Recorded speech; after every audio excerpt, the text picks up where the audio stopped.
Hello everybody, welcome to the 100 I academy. हमने पिछली बार electromagnetic wave start किया था और उसका हमने फर्स्ट पार्ट देखा जिसमें इलेक्ट्रोमैग्नेटिक वेव्स की सारी प्रॉपर्टीज स्टडी की और होप सो कोई आपको वो सारी प्रॉपर्टीज समझ में आई। आज हम इलेक्ट्रोमैग्नेटिक वेव का सेकेंड पार्ट स्टार्ट करेंगे। सो now we will start with electromagnetic wave। उसका जो सेकेंड पार्ट है that is conduction current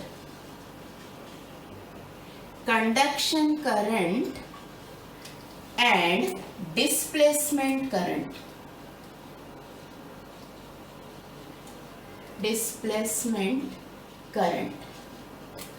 अब ये जो करंट है, दोनों करंट है, कंडक्शन करंट और डिस्प्लेसमेंट करंट। अब ये दोनों में डिफरेंस क्या है? तो हमने अभी तक जो पढ़ा वो कंडक्शन करंट है। कंडक्शन करंट ये जो है it is due to flow of charge in a conductor. So it is due to flow of charge in a conductor. ये कंडक्शन करंट है। जैसे ये हमारा कंडक्टर है, इस कंडक्टर में बहुत सारे फ्री इलेक्ट्रॉन्स हैं, large number of free electrons. तो ये तो रैंडमली मूव हो रहे हैं, लेकिन जैसे ही हमने इसको बाहर से एडिशनल एनर्जी प्रोवाइड की तो ये सब इलेक्ट्रॉन्स पॉजिटिव की तरफ जाएंगे। They will move towards the positive terminal of a battery. और जैसे ये मूव हो गए यहाँ करंट प्रोड्यूस होगा और ये जो करंट है ये चार्जेस मूव हो रहे हैं उसके कारण प्रोड्यूस हुआ in this conductor. So it is a conduction current. So conduction current is due to rate of flow of charge, that is dq upon dt। ये कंडक्शन करंट है। अब ये डिस्प्लेसमेंट करंट क्या है? तो इलेक्ट्रोस्टैटिक में हमने एक कैपेसिटर पढ़ा। So capacitor it is a parallel plate capacitor जिसमें दो पैरेलल प्लेट्स है which is used to store the charge. तो कैपेसिटर में हम चार्ज स्टोर करेंगे। तो जैसे ये कैपेसिटर है, ये उसके दो पैरेलल प्लेट्स है, इसको हम बाहर से यहाँ सप्लाई दिया। So this is AC supply दिया। जब यहाँ अगर यहाँ स्विच है तो ये स्विच जब ओपन होगा तो इसमें से कुछ भी करंट फ्लो नहीं होगा, लेकिन जैसे ये स्विच क्लोज किया इसमें से करंट फ्लो होना शुरू हो जाएगा। तो यहाँ ये दो पैरेलल प्लेट्स के बीच में कुछ भी नहीं है, means there is air and air is a insulator. तो यहाँ पे कंडक्टर नहीं है, तो इसका मतलब है इसमें करंट नहीं होना चाहिए। तो अब ये करंट फ्लो होगा तो यहाँ हमने एक मैग्नेटिक नीडल रखी।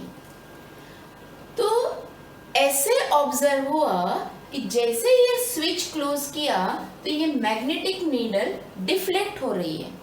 मैग्नेटिक नीडल डिफ्लेक्ट हो रही है इसका मतलब है वहाँ मैग्नेटिक फील्ड तैयार हो गई और मैग्नेटिक फील्ड तैयार हो गई तो वो किसने तैयार की? So we have studied magnetic effect of electric current. तो यहाँ जो करंट फ्लो हो रहा है उस करंट के कारण वहाँ मैग्नेटिक फील्ड तैयार हो गई और ये मैग्नेटिक नीडल डिफ्लेक्ट हो रही है।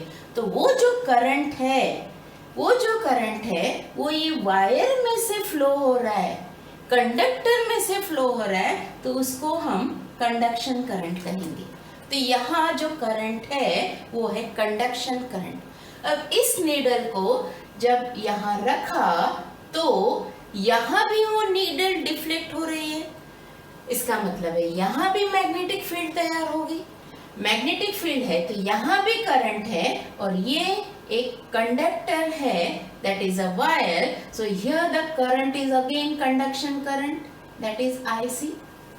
फिर उस नीडल को ये दो प्लेट्स के बीच में रखा, यहाँ रखा तो यहाँ तो कोई मटेरियल बॉडी है ही नहीं, मैटर नहीं है, कंडक्टर नहीं है, तो यहाँ ये डिफ्लेक्ट नहीं होनी चाहिए। लेकिन ऐसे ऑब्जर्व हुआ कि ये नीडल यहाँ भी डिफ्लेक्ट हो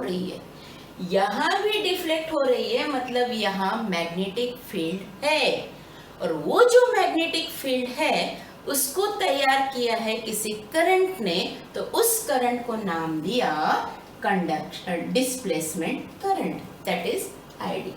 अब ये डिस्प्लेसमेंट करंट कैपेसिटर के प्लेट्स के बीच में है, तो ये कैसे प्रोड्यूस हुआ? तो ये जो डिस्प्लेसमेंट करंट है, सपोज ये कैपेसिटर प्लेट्स हैं, जब हम इसको बाहर से सप्लाई देंगे तो ये चार्ज होना शुरू हो जाएगा, तो ये जो प्लेट्स हैं यहाँ चार्ज डिपॉजिट होना शुरू हो जाएगा। जैसे जैसे यहाँ चार्ज डिपॉजिट होगा उसके इक्वल एंड अपोजिट चार्ज उसके अपोजिट प्लेट पे डिपॉजिट होगा, और ये यहाँ पॉजिटिव चार्ज है, यहाँ नेगेटिव चार्ज है, तो ये दो प्लेट्स के बीच में इलेक्ट्रिक फील्ड तैयार हो गई, देयर इज इलेक्ट्रिक फील्ड। लेकिन ये जो इलेक्ट्रिक फील्ड है, ये चार्ज यहाँ डिपॉजिट हो रहा है, बढ़ रहा है, तो ये इलेक्ट्रिक फील्ड भी यहाँ बढ़ रही है, so this electric field is changing, it is changing electric field, और ये इलेक्ट्रिक फील्ड के कारण यहाँ करंट तैयार हुआ, और ये जो करंट है that is displacement current।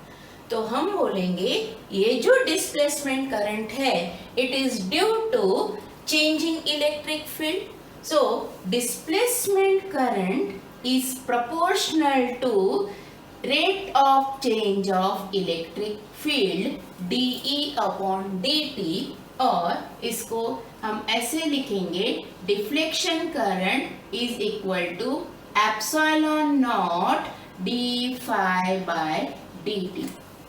अब ये फाई क्या है? It is electric flux, electric field है, मतलब वहां इलेक्ट्रिक फील्ड लाइंस है, और the group of electric field lines passing normally through the area is electric flux. ये इलेक्ट्रिक फ्लक्स है, तो ये है हमारा डिस्प्लेसमेंट करंट का इक्वेशन। तो यहाँ देखो, जब तक कंटिन्यूअस वायर है वहां पे कंडक्शन करंट होगा, तो वहां डिस्प्लेसमेंट करंट जो है ID, इट इज 0। यहाँ डिस्प्लेसमेंट करंट है लेकिन कंटिन्यूअस पाथ नहीं है, देयर इज नो मैटर, और चार्ज कैरी करने के लिए हमको यहाँ मटेरियल बॉडी लगेगी, so there is no conductor, तो यहाँ कंडक्शन करंट 0 है, तो डिस्प्लेसमेंट करंट है। यहाँ कंडक्शन करंट है तो यहाँ डिस्प्लेसमेंट करंट 0 है।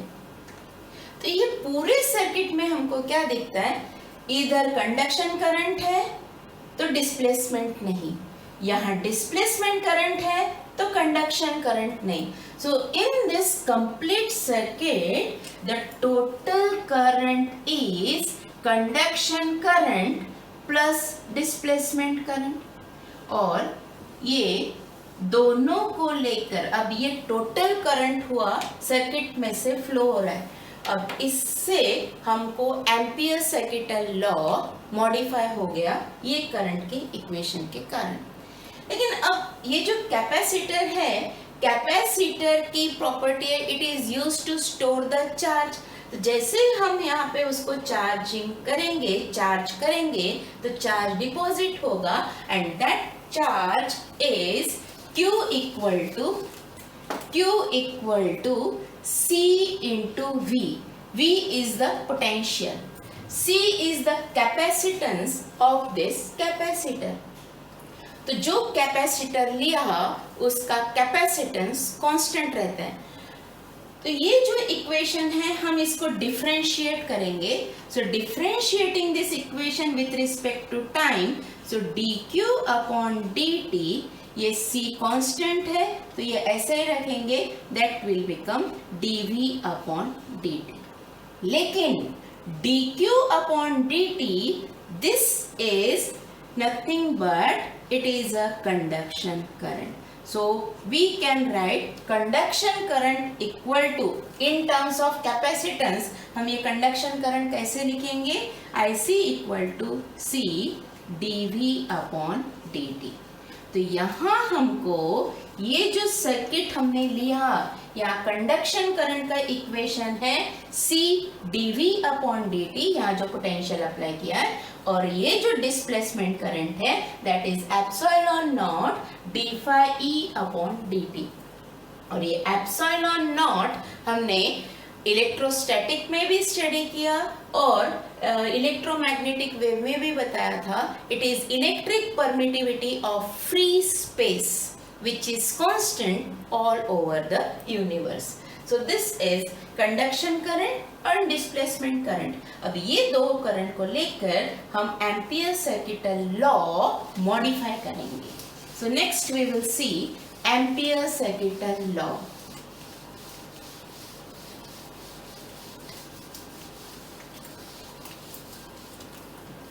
तो हमारा था conduction current IC is equal to C dV upon dt और displacement current that is epsilon naught d phi upon dt। अब इससे एम्पियर सर्किटल लॉ मॉडिफाई होगा। सो एम्पियर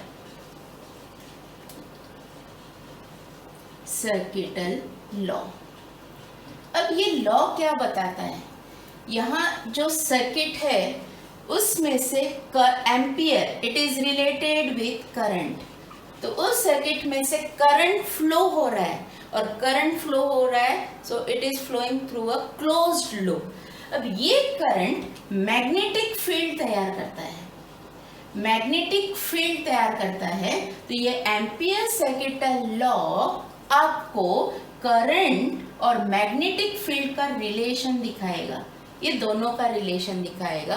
और एम्पियर सर्किटल लॉ है integration of magnetic field over a closed loop is equal to mu naught times total current flowing through that circuit. तो ये आपका ampere circuital law है। अब हमने जो सर्किट देखा था कैपेसिटर का, इसमें ये टोटल करंट जो है, अब ये मॉडिफाई कैसे होगा इक्वेशन?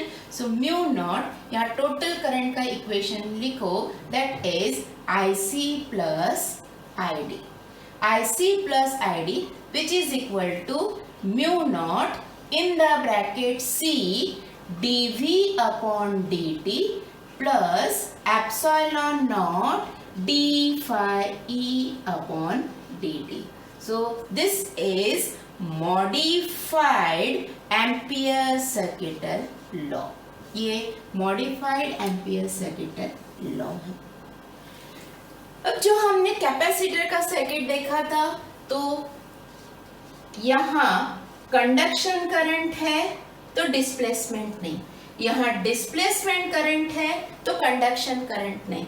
तो total current is IC plus ID and here this IC is equal to ID. These two current, conduction current और displacement current equal है। So this is the conduction current, displacement current और उससे हमने ampere circuital law modify किया है। अब हम वहाँ दो प्लेट्स के बीच में जो इलेक्ट्रिक फील्ड तैयार हुई उसका रिलेशन देखेंगे। सो इन केस ऑफ कैपेसिटर यहाँ इलेक्ट्रिक फील्ड तैयार हो गई थी। अब ये जो इलेक्ट्रिक फील्ड है उसको एक स्ट्रेंथ है, उसे हम कहते हैं इलेक्ट्रिक फील्ड इंटेंसिटी और इलेक्ट्रिक इंटेंसिटी। तो इलेक्ट्रिक इंटेंसिटी का इक्वेशन है, electric intensity between this two parallel plate E equal to sigma upon epsilon naught. अब ये सिग्मा क्या है? ये सिग्मा है चार्ज डेंसिटी, चार्ज डेंसिटी। अब चार्ज डेंसिटी मतलब sigma equal to charge density मतलब चार्ज पर यूनिट एरिया। तो इससे हम ये इंटेंसिटी इस इक्वेशन में डालेंगे तो we will get Q upon epsilon naught A। This is intensity. और अब इंटेंसिटी से हम इलेक्ट्रिक फ्लक्स कैलकुलेट कर सकते हैं। तो व्हाट इलेक्ट्रिक फ्लक्स क्या है? इलेक्ट्रिक फ्लक्स ये इलेक्ट्रिक फील्ड है, मतलब वह इलेक्ट्रिक फील्ड लाइंस है, और ये group of field lines passing normally through area is called as electric flux। तो इलेक्ट्रिक फ्लक्स का इक्वेशन है phi E equal to E into A, E dot A। तो यहाँ हम E निकालेंगे, so E is equal to phi E upon A, और यहाँ रख दो ये values. So we will get here again phi E upon A equal to Q upon epsilon naught A cancel हुआ, आपका phi E का equation मिला, electric flux is Q upon epsilon naught। तो अब हमको फ्लक्स, इलेक्ट्रिक फ्लक्स मिला, and you can put it in that equation जो हमने इक्वेट प्रूव किया था, IC is equal to ID। तो आपने अगर ये वैल्यू वहां रख दी तो आपके ध्यान में आ जाएगा कि IC is equal to ID। कैसे? देखो, वी नो ID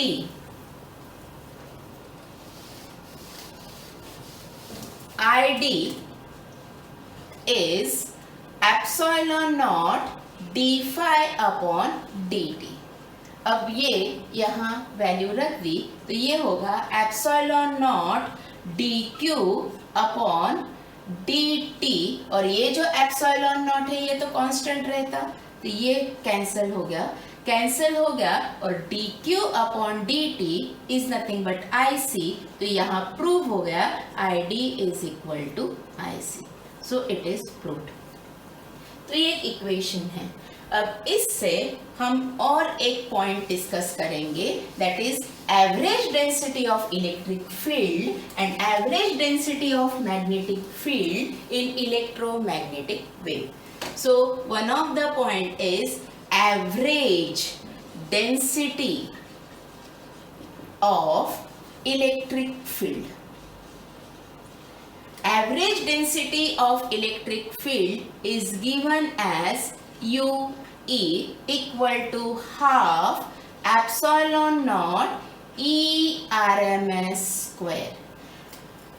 अब ये average density of electric field in electromagnetic waves, लेकिन E RMS नहीं दिया है और आपको पीक वैल्यू दी है। तो हमने फर्स्ट पार्ट में देखा कि what is the relation of E RMS with peak value, but E RMS is equal to E नॉट अपॉन रूट 2। तो ये इक्वेशन और मॉडिफाई हो जाएगा और you will get average density of electric field is epsilon naught A square, so half epsilon naught E naught square upon root 2 का square, that is 2, so it will become 1 upon 4 epsilon naught E naught square. This is average density of electric field. Similarly, average density of magnetic field. Average density of magnetic field in electromagnetic wave, और वो जो equation है that is average density of magnetic field is half B RMS square upon mu naught, और फिर आप B R M S की value in terms of peak value अगर रखोगे तो ये हो गया 1/4 B naught square upon mu not.